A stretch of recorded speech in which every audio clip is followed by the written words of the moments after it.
Hi friends, எல்லோரும் எப்படி இருக்கீங்க? கிட்டத்தட்ட ஒரு 18-19 நாள் கழித்து உங்களை எல்லாம் மீட் பண்ணுறதுக்காகவே இன்றைக்கி நான் வீடியோ அப்லோட் பண்ணியிருக்கேன். வீடியோட டைட்டில் பார்த்தப்பவே உங்களுக்கு தெரியும் நான் எந்த அளவுக்கு வேலையாக இருக்கேன் அப்படின்னு. என்ன ரெகுலராக வாட்ச் பண்ணுற ஃப்ரெண்ட்ஸுக்கும் தெரியும். அதனால தான் நீங்களுமே சரி அவங்க ஒர்க்கில் இருக்காங்க அப்படிங்கிறத புரிஞ்சுக்கிட்டு ஒரு சில பேர் வந்து மெயில்லையுமே வந்து என்னென்னலாம் விசாரிச்சிங்க.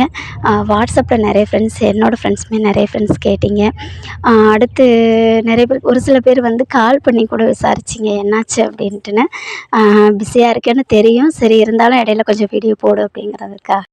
24 மணி நேரம் பத்தாது அப்படின்னு போட்டிருக்கீங்களே, ரொம்ப ஓவராக இல்லையா அப்படின்லாம் நினைக்க வேணாம்.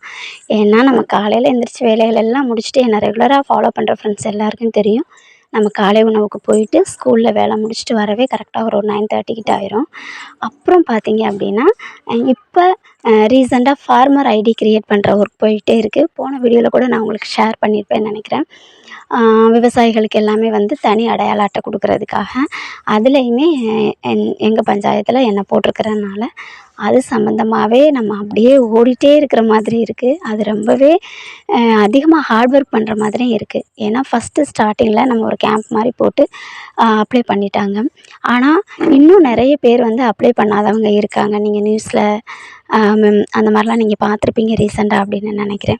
அதுக்கு என்ன பண்ணியிருக்காங்க அப்படின்னா, ஆஃபீஸ் சைட்லேருந்து ஒரு லிஸ்ட்டை கொடுத்து யாரெல்லாம் வந்து ஃபார்மர் இருக்காங்க அப்படிங்கிற ஒரு வேளாண்மை துறையில் வந்து லிஸ்ட் இருக்கும் இல்லையா, அதை கொடுத்து அவங்க வந்து அப்ளை பண்ணலை, அவங்கள நீங்கள் அப்ளை பண்ணணும் அப்படிங்கிறதுக்காக கால் பண்ணி அவங்கக்கிட்ட நம்ம வந்து ஐடி க்ரியேட் பண்ணுற மாதிரி இருக்குது. அதனால் ஒரு நாளைக்கு குறைஞ்சது ஒரு 30-40 கால் பேசுகிற மாதிரி இருக்கும். அடுத்து அவங்கள்ட்ட ஐடி ப்ரூஃபை வாங்கி அவங்கள வர வச்சு திருப்பி ஐடி க்ரியேட் பண்ணுற மாதிரி இருக்கும். இப்படி வேலைகள் போய்கிட்டு இருக்கிறனால தான் கொஞ்சம் பிஸியாகவே இருந்துட்டேன் அப்படின்னு சொல்லலாம். நைட்டெல்லாம் தூங்க 12-1 மணி ஆகும். அந்த லிஸ்ட்டை சர்ச் பண்ணி நோட் பண்ணி வைக்கணும். திருப்பி காலையில் அவங்களுக்கெல்லாம் கால் பண்ணணும். அப்புறம் அவங்களுக்கெல்லாம் ஸ்டேட்டஸ் செக் பண்ணி நோட் பண்ணி வைக்கணும். யாரெல்லாம் அப்ளை பண்ணியிருக்காங்க, நெட் சென்டரில் யார் பண்ணியிருக்காங்க, அப்படி இப்படின்னு நிறைய ப்ராசஸ் அது சம்மந்தமாக ஓடிட்டே இருக்குது. அதுக்கு இடையில நம்ம ஏற்கனவே வந்து இந்த பேக்ரவுண்டில் உள்ள விஷயம் பார்த்தீங்களா எவ்வளோ சூப்பராக இருக்குன்னு. இது ரீசெண்டாக கன்னியாகுமரி போயிருந்தாங்க வீட்டுக்காரவங்க. அவங்க வந்து ஒரு வெக்கேஷன் டூர் மாதிரி போயிருந்தாங்க அவங்க ஆஃபீஸ்லேருந்து. அங்கே எடுத்த ஒரு இது தான் ரொம்ப அழகாக பார்க்குறதுக்கே இருக்கும். அது இருக்குல்ல, நேரில் நிறைய பேர் பார்த்துருப்போம். இருந்தாலும் நல்லா இருக்குது, சரி ஷேர் பண்ணுவோம் அப்படிங்கிறதுக்காக தான் அதையுமே நான் பேக்ரவுண்டில் அட்டாச் பண்ணியிருக்கேன். அடுத்து பார்த்திங்கன்னா அதெல்லாம் முடிஞ்சிடும். கிட்டத்தட்ட ஒரு 10 to 4 மணி 5 மணி வரை 4 மணி வரை ஒரு டைம் ஃபிக்ஸ் பண்ணி அந்த ஒர்க் பண்ணிவிட்டு, அதுக்கு பிறகு பார்த்திங்க அப்படின்னா பசங்க வந்த உடனே அவங்களுக்கு வேணுங்கிறதெல்லாம் ரெடி பண்ணி விட்டுட்டு திருப்பி வந்து சாயந்தரம் ஈவினிங் டயத்தில் பார்த்திங்கன்னா எஃப்இஓலேருந்து, அதாவது உற்பத்தியாளர் குழு இருக்குள்ளே, நான் வந்து வேலை பார்க்குறது விவசாய சம்மந்தமாக தான் அப்படின்னு சொல்லியிருக்கேன் இல்லையா, பார்ட் டைம் ஒர்க்காக. அதையுமே நிறைய பேர் கேட்டிருக்கீங்க. இந்த மாதிரி வேலை எப்படி நம்ம காண்டாக்ட் பண்ணுறது, யாரை போய் பார்க்குறது அப்படின்னு சொல்லிட்டுமே கேட்டிருக்கீங்க. அதையுமே நான் சொல்கிறேன் உங்களுக்கு எப்படி என்னென்னு. நான் எப்படி ஜாயின் பண்ணேன் அப்படிங்கிறத சொல்கிறேன். திரும்ப என்ன பண்ணுவேன் அப்படின்னா, அந்த ஈவினிங் டயத்தில் தான் அந்த கூட்டங்கள் நடக்கும். அவங்க குழுக்கள் நடக்கும், விவசாய குழுக்கள். அவங்கள போயிட்டு நமக்கு கொடுக்குற மீட்டிங் நிறைய வைப்பாங்க, அடிக்கடி வைப்பாங்க. அந்த மீட்டிங் அட்டன் பண்ணுற மாதிரி இருக்கும்ல, அங்கே போயிட்டு அது சம்மந்தமாக அந்த குழுக்களுக்கு போயிட்டு ட்ரைனிங் எல்லாம் கொடுக்கணும், அதுக்கு போகணும். இப்படி வேலைகள் அப்படி போயிட்டே இருக்கிறனால தான் அப்படிங்கிறது உங்களுக்கு தெரியும். இது பார்த்திங்க அப்படின்னா இந்த சிம்பிள் பாருங்களேன், ஒரு வேல் மாதிரி வானத்தில் ரொம்ப அழகாக இருந்துச்சு. இது வந்து என்னோடய பையன்தான் இந்த வீடியோவே எடுத்தான். நான் உள்ளே வேலை பார்த்துட்ருந்தேன். அப்புறம் அம்மா வானத்தில் வந்து அழகாக ஒன்று என்னமோ வில்லு மாதிரி இருக்குமா அப்படின்னு சொல்லிட்டு கூட்டிகிட்டு போய் மொபைலை எடுத்துகிட்டு போய் எடுத்தான்.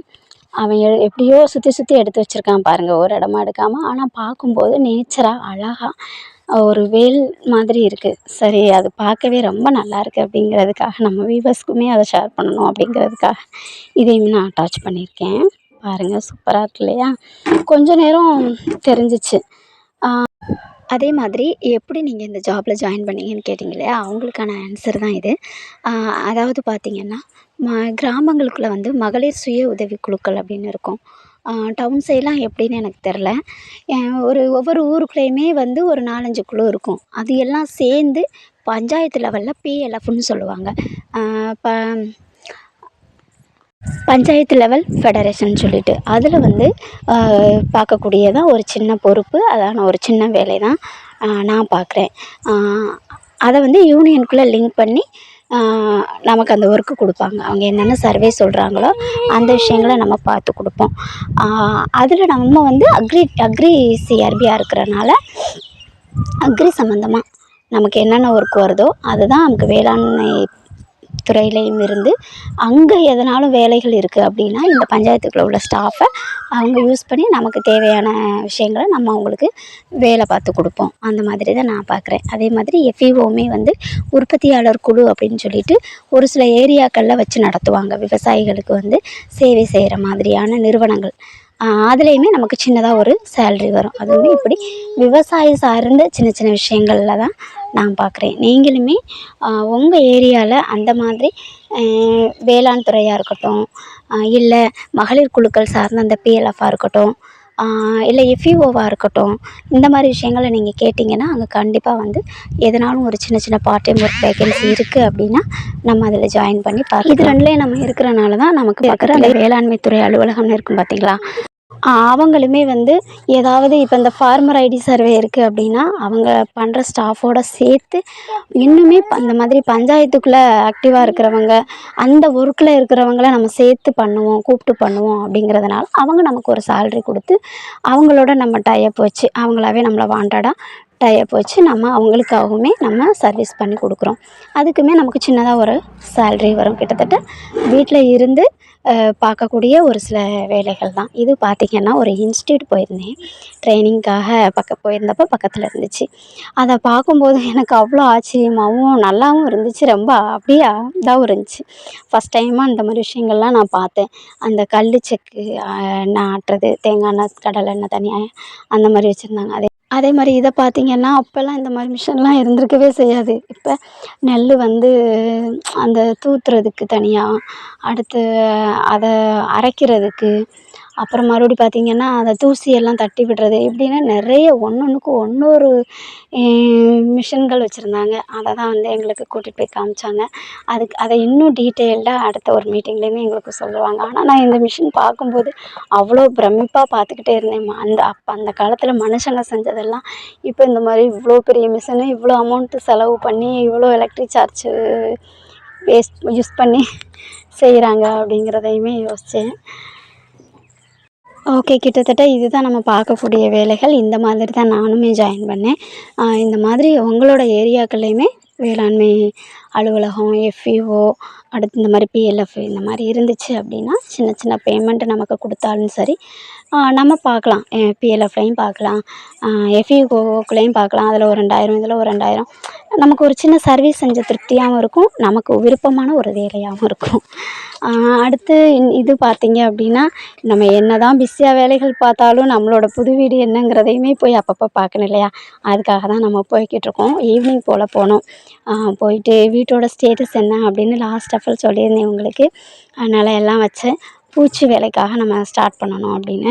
இப்போயும் கிட்டத்தட்ட பூச்சி வேலை நடந்துகிட்ருக்கு. அதாவது உள்ளுக்குள்ளே வந்து ஃபுல்லாக ஃபஸ்ட்டு பூசணும் அப்படின்னு சொல்லி பூசிகிட்ருக்காங்க. அதுக்கு பிறகு வெளியில் பூசுவாங்க. அந்த ப்ராசஸ் தான் நடந்துகிட்ருக்கு. அதுக்காக தான் நம்ம அவ்வளோ சந்தோஷமாக போய் வீட்டை போய் பார்க்கணும் அப்படிங்கிறதுக்காக எல்லாருமே போய்கிட்டே இருக்கோம். அங்கே போய் பார்க்கணும் அப்படின்னு சொன்னோன்னா என்னை விட பசங்களுக்கு அதை விட ஹாப்பியாக இருக்கும். நம்ம ஈவினிங் கிளம்புனோம். அப்புறம் அங்கே கொஞ்சம் சின்ன சின்ன வேலைகளெல்லாம் முடிச்சுட்டு வீட்டுக்கு போகும்போது இருட்டாயிடுச்சு. இது பார்த்திங்கன்னா அந்த நைட் எடுத்ததுனால கொஞ்சம் லைட்டாக ஷேடோவாக இருக்கும். உள்ளுக்குள்ளே ஃபுல்லாக பூச்சி வேலை நடந்திருக்கு. அந்த வேலைலாம் ஃபினிஷிங் முடிக்கும்போது பார்க்கும்போது ரொம்பவே அழகாக இருந்துச்சு. தொட்டு தொட்டு பார்த்துட்டே நின்றுட்டுருந்தேன். அந்த ஜன்னல் வச்சு ஃபுல் ஃபினிஷ் பண்ணும்போது ரொம்ப சூப்பராக இருந்துச்சு. என்ன தான் நம்ம ஓடி ஓடி உழைச்சாலும், எவ்வளோ பிஸியாக இருந்தாலும் பசங்களுக்காக நிறைய நேரம் டைம் ஸ்பெண்ட் பண்ணணும் அப்படிங்கிறதுக்காக தான் நான் ரெகுலராக போயிட்டுருந்த ஒர்க்கையே விட்டுட்டு இந்த மாதிரி சின்ன சின்ன பார்ட் டைம் ஒர்க்கு பசங்க ஸ்கூலுக்கு போயிட்டு வர கேப்பில் நம்ம பண்ணிகிட்ருக்கோம். எல்லா வேலைகளையும் முடிச்சுட்டு அப்பாடான்னு நம்ம ஃப்ரெஷ்ஷப் ஆகி உட்கார்றது பிள்ளைங்களுக்கு பாடம் சொல்லிக் கொடுக்கறதுக்காக தான். அவங்கள உட்கார வச்சு சொல்லிக் கொடுக்குறதுக்குள்ள போகும்போது ஆயிரும். இருந்தாலும் சமத்தா அவங்க சொன்ன ஹோம்ஒர்க் கொடுத்தாலும் படிச்சிருவாங்க. நம்ம ஓடி ஓடி சம்பாதிக்கிறதெல்லாம் எதுக்கு? பசங்களுக்காக தானே. இருந்தாலும் அவங்களோட சந்தோஷம் இந்த ஏஜில் அவங்களோட நம்ம எவ்வளோ தூரம் டைம் ஸ்பெண்ட் பண்ண முடியுமோ டைம் கிடைக்கும் போதெல்லாம் வேலைக்கு போகிற பேரண்ட்ஸ்க்கு நான் ஒரு அன்பாக கேட்டுக்கேன். டைம் கிடைக்கும் போதெல்லாம் அவங்க கூட நம்ம வந்து டைம் ஸ்பெண்ட் பண்ணிக்கிட்டே இருக்கணும் அப்படின்னு நான் நினப்பேன். நம்ம என்ன வேலை பார்த்தாலும், எவ்வளோ பிஸியான வேலை பார்த்தாலும், வீட்டுக்குள்ள நுழையும் போது அது எல்லாத்தையும் வாசல்லே அப்படியே விட்டுட்டு ஃப்ரீ மைண்டாக அடுத்த பசங்க நம்மளோட ஃபேமிலி ஒர்க் அப்படிங்கிற மாதிரி தான் எப்பயுமே வீட்டுக்குள்ளே வரணும். அப்போ தான் இந்த ஒர்க்கை நம்ம பார்க்க முடியும். அவங்களோட சின்ன சின்ன ஹாப்பியாக கேட்கக்கூடிய விஷயங்களை எல்லாம் அவங்களுக்காக நம்ம பண்ணி கொடுத்துக்கிட்டே இருக்கணும். அது அவங்களுக்கு அதை விட ஹாப்பியாக இருக்கும். ஓகே ஃப்ரெண்ட்ஸ், கண்டிப்பாக இந்த வீடியோ உங்களுக்கு என்டர்டெயின்மெண்ட் தர மாதிரி இருந்திருக்கும் அப்படின்னு நம்புகிறேன். அடுத்த ஒரு வீடியோவில் அடுத்த ஒரு பதிவில் உங்களை நான் மீட் பண்ணுறேன். இது வரைக்கும் வீடியோவை பொறுமையாக பார்த்து கிட்டத்தட்ட ஒரு 12 நிமிஷம் எனக்காக டைம் ஸ்பெண்ட் பண்ண அத்தனை ஃப்ரெண்ட்ஸ்க்குமே நன்றி. தேங்க்யூ ஃபார் வாட்சிங் ஃப்ரெண்ட்ஸ். தேங்க்யூ.